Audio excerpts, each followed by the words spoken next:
But do you think the former president had anything to do with what happened on January the 6th? You don't think he invited those people to come to try to stop, the Senate from like certifying the election on that day? Does he have any responsibility or any ownership on what happened on January the 6th?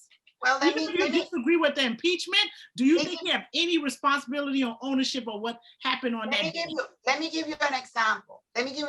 Yesterday, me and a group of residents of Coral Gables were at the city hall to stop these people doing something that we didn't want them to do. So we are enticing something, right? Am I responsible? But you guys didn't go and bust out the windows and fight down the police and go inside and but what happened, Sandra, yes. It's like when you have a party at your house. You expect everybody to behave, and somebody drunk, and at the end they ended up grabbing one of the ladies in the party, and then he wants to create a problem. Then Sandra is gonna be responsible for that.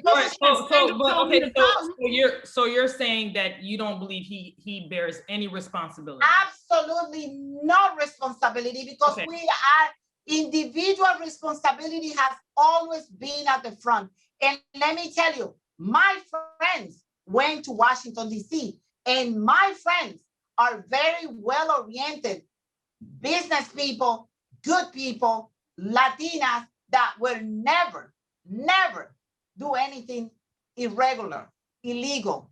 And they were there. So that means that my friends went there. They went to Washington, D.C. to destroy? Absolutely not. And if we are going to make Donald Trump responsible for that, who's going to be responsible for all the mayhem that had happened during the 2020-2019? Who's going to be responsible for what happened? Okay, so what about the part when they were saying, okay, the folks are going to listen to you. Can you at least tell them to stop and come out and stop what you're doing? And he decided not to do that. Does he have responsibility since he knew he had the power to tell them to stop, and he chose not to use the power that he had to tell them to stop, does he have responsibility for at least that part, for at least not stopping it from happening, from it continuing once it did happen? Because if we do that, we will have to make Robinette Biden responsible for what Antifa is doing, because he doesn't come out and say stop. We will have to make Bernie Sanders responsible for somebody going and shooting Escalilla and all the Congress people in the baseball field. If we do that, we have to make Maxine Waters responsible for anything that happened to Rand Paul. We will have to make other people, for example, Nancy Pelosi, we have to make her responsible when she said that she's surprised there is no more uprising. We have to make the people on the TV Cuomo's brother responsible when he said protests are not supposed to be peaceful. So when are we going to draw the line? We cannot say that because Donald Trump is the leader of the country that he should do A and Z. Individual responsibility always, because I can go to Washington, D.C. and I didn't go because, I didn't make all the arrangements on time. I would have gone to Washington, D.C. So that means that if at that point I decide, you know what, I'm going in. So Donald Trump sent me to do it because let me use your words, because you mentioned that the commissioners in your city, they work for you, right? Yeah. Essentially, Donald Trump works for us, period. Biden, he works for us, period, right? And so if you work for me and I'm the boss, and you somehow have influence on other people to create havoc, but then there's other people that don't do it. As my employee, I'm telling you, you dropped the ball by allowing this to go on, and I'm telling you, there's repercussions for you dropping the ball. Again, remember, I'm using your words. You said they work for you. So the president essentially works for the people of the American Republic, right? And if you have a great majority saying you caused this, that was your responsibility, but for not, you saying and the other things too, I mean, we can agree to disagree, but to string on the narrative that the election was stolen, to push people to feel that it was stolen and that they needed to do something about it. These are the things that he said. And let's be clear, let's be honest. People do have influence on other people, just like how we have influence on our children, just like how we have influence on our spouses. We have influence, right? And you can't ignore the fact that he has influence. You can't ignore the fact that there's people who are diehard Trump supporters. You can't deny that fact. So the fact that is that, okay? And I would be saying that if Obama would never do that, but if Obama did that, I would be saying the same thing. You caused it. Because you caused it, there should be repercussions. So at the end of the day, I think that we're going to agree to disagree on that, but he bears responsibility. He may not bear a whole lot of responsibility in your view, but for the many of us that feel that he bears responsibility, he does. Just like I would hold the BSO sheriff who had somebody die in his care. He bears responsibility. He's in charge. When you're in charge, the buck stops with you. And another thing you mentioned about your... you understand, again, that we're talking about 2 weeks before he was not the president no more.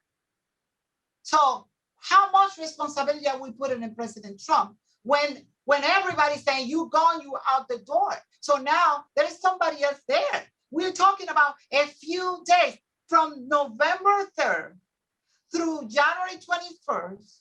Is the lame dog period for the presidency. But he's still in charge. He's still in charge. And even up until the day he left, he was still making decisions. Perfect. Yeah. Well, let me tell you, he gave a speech calling for peace. Where was that aired? When was the speech calling for peace? When was that? He made a speech calling for peace, but it was not aired anywhere. None of them, no CNN, no CBS, none of them want to air that speech of the President Trump calling for peace, calling for everybody to go home, calling for peace because we have to have peace. And no place that appeared because it didn't feel the rhetoric to have the president, and he already had been cut from Twitter, from all the social media, and now the TV stations don't want to air the message of Mr. Trump. What are we doing? But now there was two messages. One was on YouTube, and then there was one on the TV where he called and he said, "We love you. You guys are great. That was the end. Home." And then the other one came on where he didn't even acknowledge the fact that they destroyed the place, but then yet still he did say it's time for peace and you all can go home. Oh well, and then that wasn't on national TV. That was on YouTube. But okay, no, the national TV didn't want to air it. Oh. National TV, CNN, I think they had turned off his Twitter or something like that. Not even Telemundo wanted to air it. So if a tree falls in the middle of the forest and nobody hears it, did it fall? So what can we do? But for be in a corner with the megaphone saying he already said it. You see in that town hall why I have to come to his rescue? Because they keep asking him, do you denounce white supremacists? How many times that question is going to be asked until somebody says, what do you want me to do? What else do you want me to do? So it comes to the point, people, in which I have to be fair when it comes to the person. Right now, I am an advocate of the little people. When I feel the little people is on the other side, I am going to go and try to defend them. Right now, for me, the little people are the residents of Coral Gables. And you will say little people with that amount of money and those cars, and they have all of that. Yeah, because if you don't have a voice, no matter how much money you have, you are the little people. And that's why when I see injustice going to somebody's door, I jump at it and I try to correct it or at least speak about it because I don't want that to happen to me. When injustice comes to my door, people are going to think that's natural, that's normal, and nobody's going to come to my rescue. That's why I want to be the one helping others. I don't want to be the one getting the help. So